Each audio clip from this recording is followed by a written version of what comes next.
Israel Iran যুদ্ধের ফলে বাংলাদেশের পোশাক শিল্পের জন্য নতুন চ্যালেঞ্জ তৈরি হয়েছে বলে জানিয়েছেন বিজিএমইএ সভাপতি মাহমুদ হাসান খান বাবু।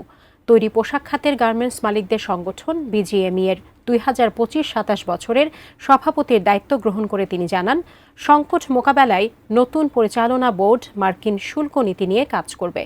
অনুষ্ঠানে বিজিএমইএর প্রশাসক মোহাম্মদ আনোয়ার হোসেন আনুষ্ঠানিকভাবে তার হাতে সভাপতির দায়িত্ব হস্তান্তর করেন।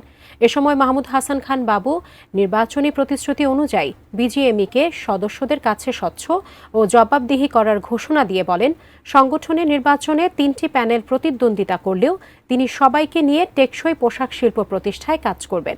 আগামীর চ্যালেঞ্জ মোকাবেলায় সবার সহযোগিতা চান বিজিএমইএর নতুন এই সভাপতি।